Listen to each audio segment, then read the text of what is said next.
আমৃত্য ভালোবাসি তোকে। লেখক সালমা চৌধুরী। পর্ব ২১।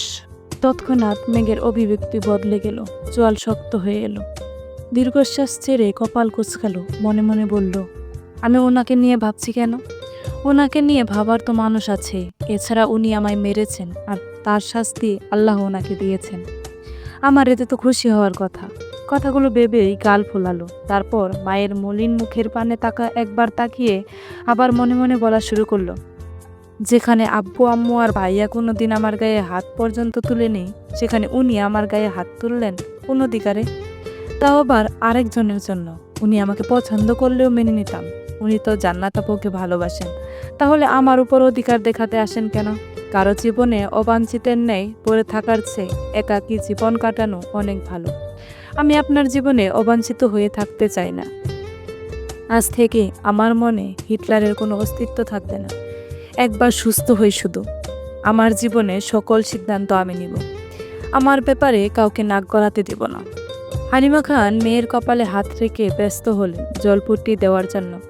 গত রাত থেকে নাওয়া খাওয়া এক করে মেয়ের যত্ন নিচ্ছেন। চোখ মুখে ক্লান্তির ছাপ স্পষ্ট। মেঘের মাথায় জলপট্টি দিতে দিতে মেঘের চুলে হাত দিলেন। দীর্ঘ চুলের জট লেগে অগোছালো হয়ে আছে। হালিমা খান কোমল কণ্ঠে মেয়েকে বললেন, তুই সুস্থ হলে তোকে নিয়ে পার্লারে যাব। মেঘ ছুটো করে শুতালো, কেন? হালিমা খান দীর্ঘশ্বাস ছেড়ে শীতল কণ্ঠে বললেন, তোর চুলগুলো কাটতে হবে। মেঘ আটকে উঠে বলল, না, চুল ছুটো করবো না আমি। হালিমা খান মেয়ের মাথায় হাত বোলাতে বোলাতে ঠান্ডা স্বরে বোঝালেন, তুই তো নিজের যত্নই নিতে পারিস না, চুলের যত্ন কিভাবে নিবি? তার থেকে ভালো এখন চুলগুলো কেটে দিলে ভর্তি পরীক্ষা দিতে দেখবি বড় হয়ে গেছে। মেঘ চুপচাপ মায়ের কথা শুনছে, কোনো প্রতিবাদ করলো না। চোখ বন্ধ করে শুয়ে আছে। এখনো জ্বর 100 ডিগ্রি সেলসিয়াসেই আছে। ওষুধ খাওয়ানো হচ্ছে, এরপরও কমছে না। প্রয়োজন ছাড়া কারোর সাথে কথা বলে না। সারাক্ষণ চোখ বন্ধ করে শুয়ে থাকে, আর না হয় ঘুমাই। তানবীর বিকেলে বের হয়ে এমপির সম্মেলনে গেল। সেখানে প্রোগ্রাম শেষ করে তারা কয়েকজন মিলে এলাকায় বেরিয়েছে ভোট চাওয়ার জন্য। এক গলিতে কয়েকটা বাসায় ভোট চাওয়ার পর আচমকা তানবীরের নজরে পড়ে মেইন রোডে। সাথে কয়েকজনকে দায়িত্ব দিয়ে তানবীর দৌড়ে বেরিয়ে এসেছে গলি থেকে। মেইন রোডে এসে গলা উঁচু করে ডাকলো, এই মেয়ে, দাঁড়াও। বন্যা সহসা পিছনে ঘুরল। তানবীরকে দেখে বিস্মিত হয়ে বলল, ভাইয়া আপনি? তানবীর কয়েক কদম এগিয়ে বন্যার অভিমুখ হয়ে গম্ভীর কণ্ঠে প্রশ্ন করল, আমি তোমার কোন জন্মের ভাই?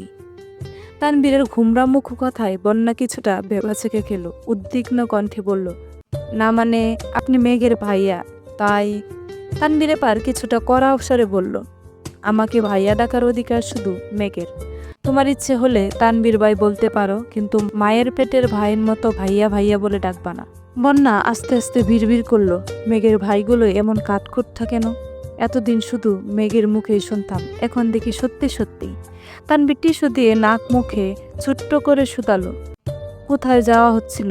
বন্যা তটস্থ হয়ে বলল, ফুচকা খেতে। বন্যা পুনরায় স্বাভাবিক কণ্ঠে প্রশ্ন করলো, আপনি এখানে কেন ভাইয়া? প্রশ্ন শেষ করার আগেই চোখ পড়ল তানবীরের দিকে। তার তীক্ষ্ণ দৃষ্টিতে চেয়ে আছে। বন্যা ঢুক গিলে ছোট্ট করে বলল, সরি তানবীর ভাই। তানবীর মুচকি হেসে উত্তর দিল, সামনে নির্বাচন, তাই ভোট চাইতে এসেছিলাম। বন্যা নিরুদ্বেগ কণ্ঠে বলল, ও। তানবীর কপাল কুঁচকে বলল, এভাবে রিয়েক্ট করলে কেন? আমাদের এমপিকে কি পছন্দ না? ভোট দিবা না? বন্যা আতঙ্কিত হয়ে তাকালো তানবীরের দিকে। ডানে বামে মাথা নাড়িয়ে বলল, না না, তেমন কোনো বিষয় না। এছাড়া আমি তো ভোটারই হইনি। তানবীর বিরক্তি নিয়ে বলল, রাতে কি হয়েছে? তোমার আব্বু আম্মু বড় বোন তো আছে, তারা তো ভোটার। যেভাবে রিয়েকশন দিচ্ছ মনে হচ্ছে গোষ্ঠীর কাউকেই ভোট দিতে দিবা না। বন্যা মুখ ফুলিয়ে শ্বাস ছেড়ে আস্তে করে বলল, আপনাদের এমপিকেই ভোট দিতে বলবো। তানবীর মুলায়ম কণ্ঠে বলল, ঠিক আছে, এখন বাসায় যাও। কিছুক্ষণের মধ্যেই তোমাদের বাসায় আসছি, সবাইকে হালকা নাস্তা দিও। বন্যা চোখ গুল করে চাইল, তারপর ছোট করে বলল, আমি ফুচকা খেতে যাচ্ছিলাম। তানবীর কণ্ঠ বাড়ি করে বলল, একদিন ফুচকা না খেলে কি মরে যাবে? বন্যা নির্বাক চোখে চেয়ে রইল। তানবীর গলা খাখানি দিয়ে পুনরায় বলে উঠল, ভেবো না তোমায় জোর করছি। সত্যি বলতে সম্মেলন থেকে এদিকে চলে আসছি। ওরা সকালের পর থেকে এখনো খায়নি কিছু। তোমাদের এদিকে নাস্তা খাওয়ার মতো কোনো দোকান রেস্টুরেন্ট কিছুই নেই। কাজ শেষ না করে যাওয়াও সম্ভব না, আবার সন্ধ্যার আগে কাজ শেষ করতে হবে। তুমি বনুর বেস্ট ফ্রেন্ড, সেই সুবাদে তোমাকে বলছি। আমাকে না খাওয়ালেও চলবে, ওদের জন্য একটু চা বিস্কুট আর হালকা নাস্তার ব্যবস্থা করে দিলে খুব ভালো হতো। বন্যা স্বাভাবিক কণ্ঠে বলল, জি অবশ্যই, আমি বাসায় গিয়ে ব্যবস্থা করছি। আপনি সবাইকে নিয়ে বাসায় আসবেন প্লিজ। বন্যা পুনরায় প্রশ্ন করল, বাসা চিনেন? তানবীর উপর নিচ মাথা নাড়ল। বন্যা আর কথা না বাড়িয়ে চুপচাপ বাসার দিকে হাঁটা দিল। বন্যাদের মধ্যবিত্ত পরিবার, বাবা সরকারি কর্মকর্তা, বন্যারা 2 বোন আর 1 ভাই।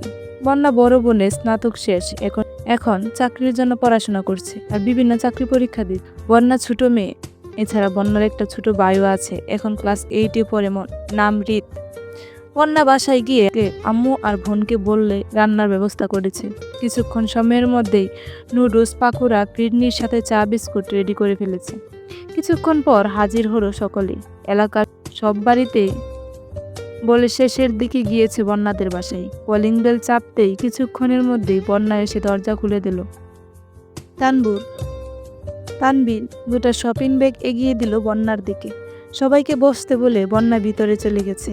বন্যার আম্মু সকলকে নাস্তা দিতে ব্যস্ত। বন্যার বোন কাজ শেষ করে আগেই নিজের রুমে চলে গেছেন। একটা শপিং ব্যাগ খুলতেই চোখে পড়ল পার্সেল করা ফুচকা।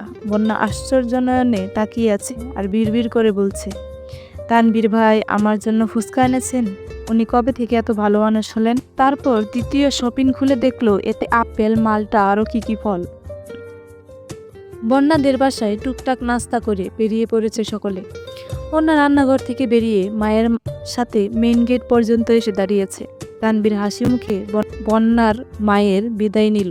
তারপর বন্যার দিকে চেয়ে স্বাভাবিক কণ্ঠে বলল, তোমার বান্ধবী অসুস্থ, খোঁজ নিও ওর, আসছে। তারপর চুপচাপ বেরিয়ে চলে গেল তানবীর যাওয়ার পরপরই বন্যা রুমে এসে মেঘকে কল দিল।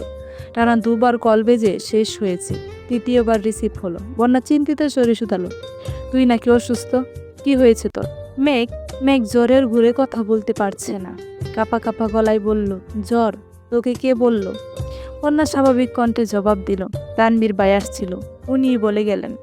মেঘ কপাল কুঁচকে গলায় একটু ঝুর দিয়ে বলল, ভাইয়া তোদের এখানে গেছিল কেন? বন্যা বলল, আমাদের এলাকাতে ভোট চাইতে এসেছিলেন, আরও কয়েকজন ছিল, আমাদের বাসায় হালকা নাস্তা করে গেছেন, আর তোর কথা বলে গেছেন। মেঘ ঠান্ডা কণ্ঠে বলল, ও আচ্ছা। বন্যা পুনরায় শুধালো, জ্বর কি বেশি? আর জ্বর কিভাবে বাদালি? মেঘ বরাট শীতল কণ্ঠে উত্তর দিল, অনেক জ্বর, এমনিই উঠেছে। মেঘ মনে মনে ভাবছে, আবির ভাই থাপ্পড় মেনেছে, এটা কোনোভাবে বন্যাকে বলা যাবে না। বন্যা উত্তেজিত কণ্ঠে বলল, বেবি শুন না। মেঘ জ্বরের ঘুরে বলছে, বল, শুনছি। বন্যা দ্বিগুণ উত্তেজিত কণ্ঠে বলল, জানিস তোর ভাই তো আমার জন্য ফুচকা নিয়ে আসছে। মেঘ এবার চোখ ঘুলঘুল করে চাইল, গলা চেড়ে বলল, কাহিনী কি, পুরোটা বল। বন্যা এবার স্বাভাবিক কণ্ঠে সম্পূর্ণ ঘটনা খুলে বলল।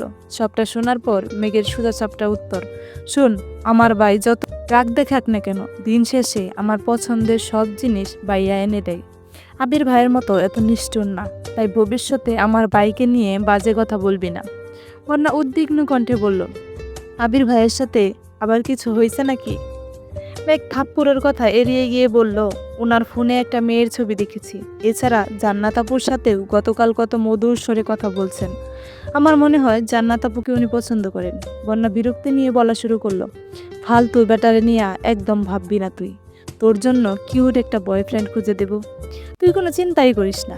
ওই ব্যাটার কথা তো ভুলেও ভাববি না, ওই ব্যাটা কি হারাইছে সেটা একদিন ঠিক বুঝবে। মেঘের রক্ষীপট ভিজে আসছে। গলা খাখানি দিয়ে আস্তে করে বলল, সময় পেলে আমায় দেখতে আসিস, রাখছি এখন। সঙ্গে সঙ্গে কল কেটে দিল মেঘ। বন্যাও বুঝতে পারল মেঘের মন খারাপ, তাই আর বিরক্ত করেনি। মেঘ নীরবে কিছুক্ষণ চোখের জল ফেলে বিড়বিড় করে বলল, আমাকেও অনুভূতিহীন আর নিষ্ঠুর হতে হবে, যাতে দুনিয়ার কোনো কষ্টই আমাকে ছুঁতে না পারে। তারপর রুমের ছাদের দিকে চেয়ে অন্যমনস্ক কণ্ঠে গুনগুন করে গান গাইছে, আবছায়া চলে যায় হিজলের দিন, অভিমান জমে আমি ব্যথাহীন। রাত 9টার দিকে আলী আহমদ খান আর মুজাম্মেল খান বাসায় ফিরেছেন।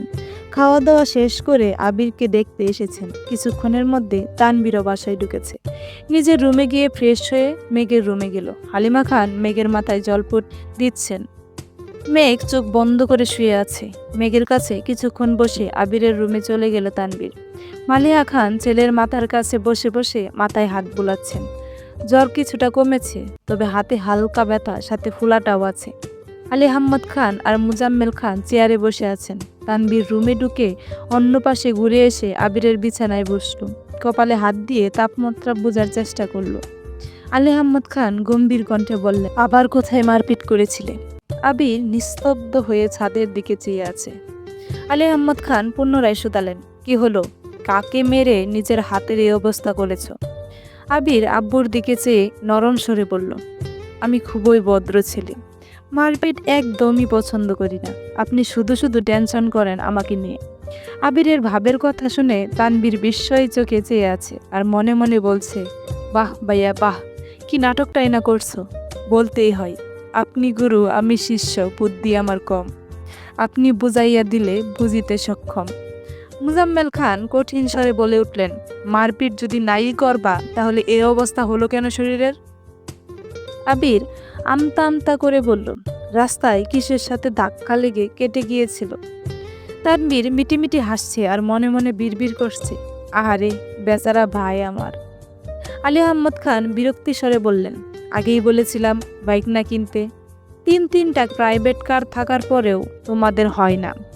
আজকে যদি গাড়িতে চলাচল করতে তাহলে বৃষ্টিতে ভিজতেও হতো না, হাতের এই অবস্থাও হতো না, আর এখন এভাবে জ্বরে পড়ে থাকতেও না। শ্বাস ছেড়ে আবার বলা শুরু করলো, ঠিকই তো, তোমার বন্ধু সেদিন এসে তোমার কোম্পানির ওপেনিং ডের ইনভাইটেশন দিয়ে গেল।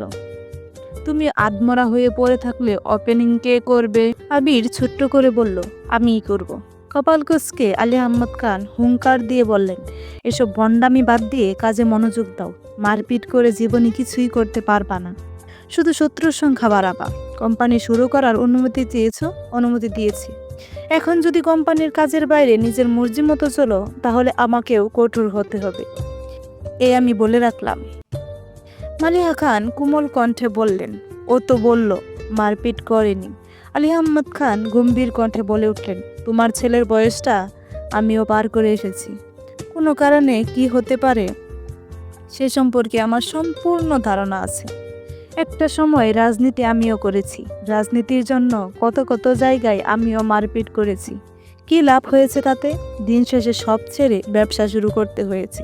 তোমার ছেলেকে সময় থাকতে বুঝাও এসব ঝামেলাতে না জড়িয়ে কাজে মন দিতে। আলী আহমদ খানের কথা শুনে আবির, তানবীর আর মালিহা খান তিনজনই বিস্ময় দৃষ্টিতে তাকিয়ে রইল। কিছুক্ষণ পর মালিহা খান নরম স্বরে বলে উঠলেন, আপনার রক্তই তো পেয়েছে।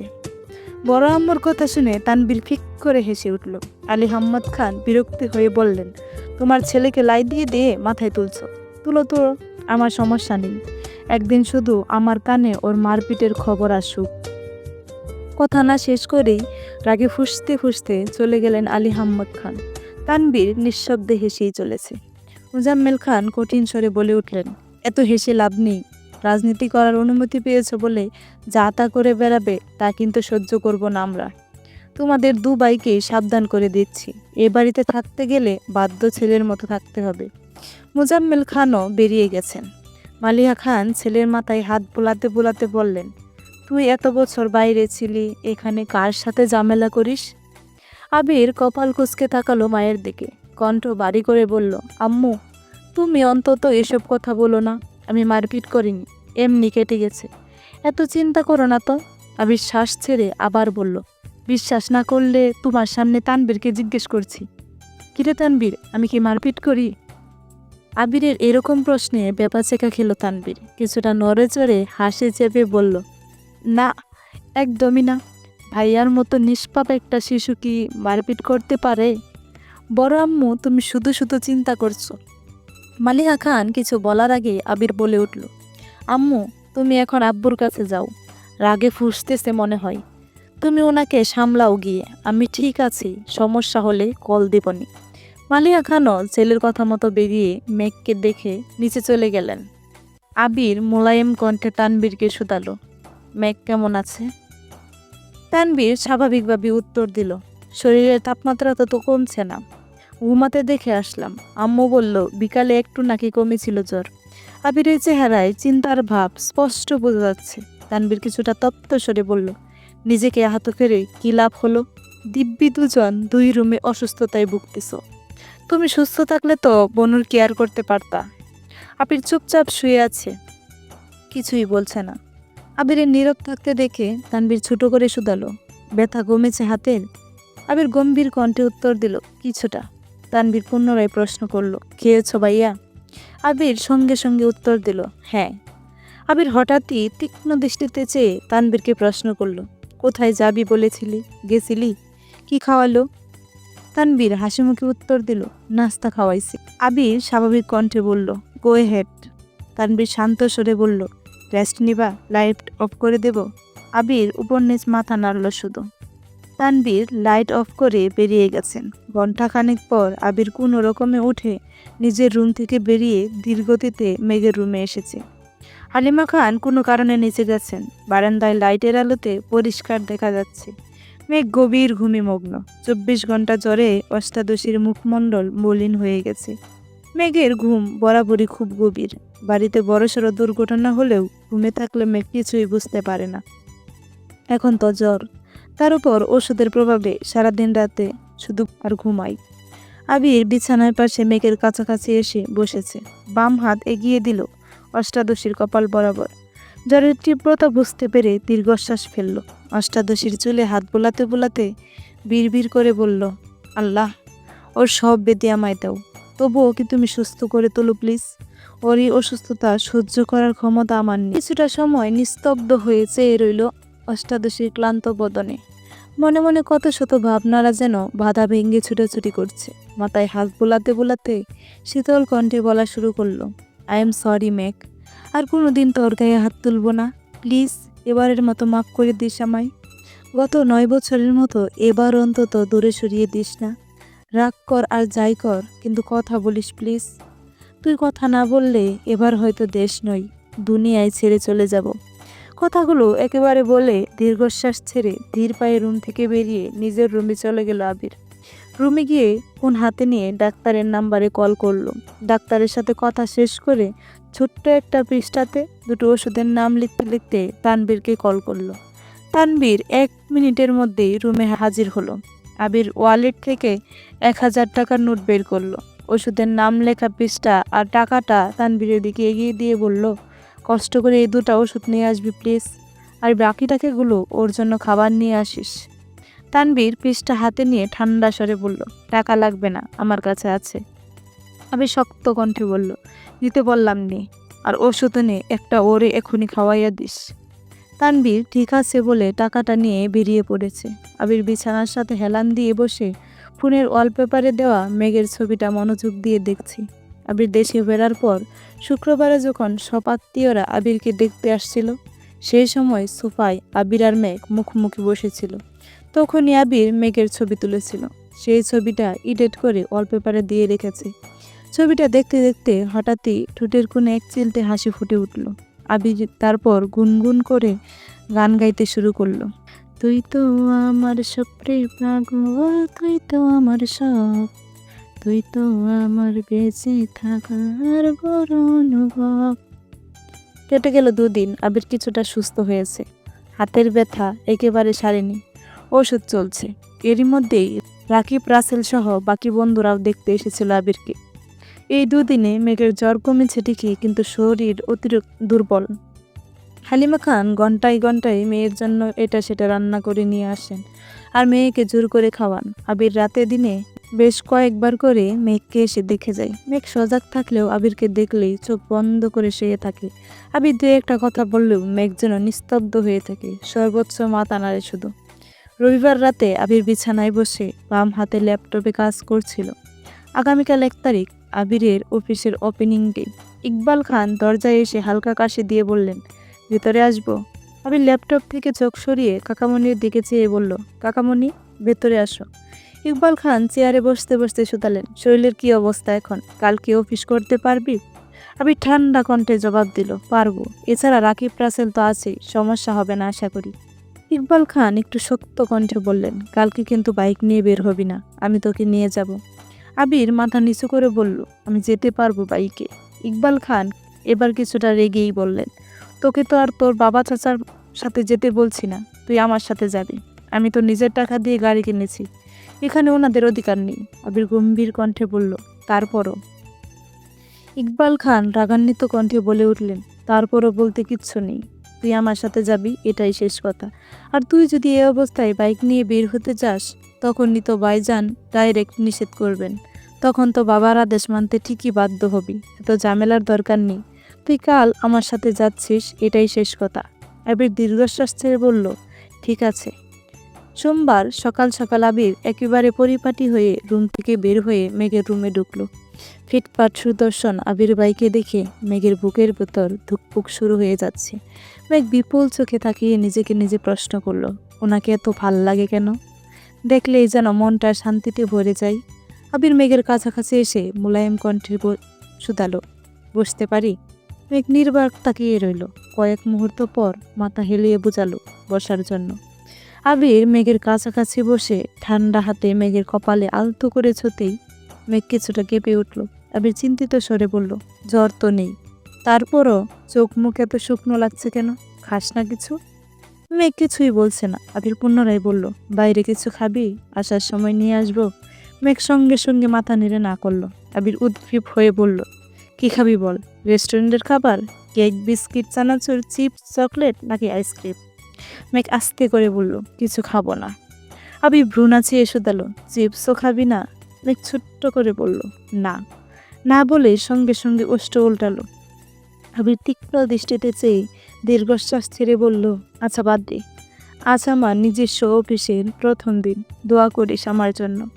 মেঘ আশ্চর্য নয়নে তাকিয়ে মনে মনে ভাবছে, আবির ভাই আমার কাছে দোয়া চাইতে এসেছেন, এটা কি স্বপ্ন নাকি? মেঘ মন খারাপ সরিয়ে হাসি মুখে বলল, পিয়ামানিল্লাহ। আপনার জন্য অনেক অনেক শুভকামনা রইল। মনে মনে বলল, দোয়া করি আপনি আপনার ব্যবসা আর জান্নাত আপুকে নিয়ে সুখে থাকুন। আবির স্বাভাবিক কণ্ঠে বলল, ধন্যবাদ, তুই সাবধানে থাকিস আর খাওয়া দাওয়া ঠিকমতো করিস, আসছি। আবির রুম থেকে বের হতে হতে মনে মনে বলছে, দোয়া করে যেন খুব তাড়াতাড়ি সাকসেসফুল হতে পারি আর তোকে আমার করে নিতে পারি। চলবে। এ পর্যন্ত ছিল অমৃত ভালোবাসি তোকে পর্ব 21। পরবর্তী পর্বগুলো খুব দ্রুত আসছে। সবাই ভালো থাকবেন, সুস্থ থাকবেন। আল্লাহ হাফেজ।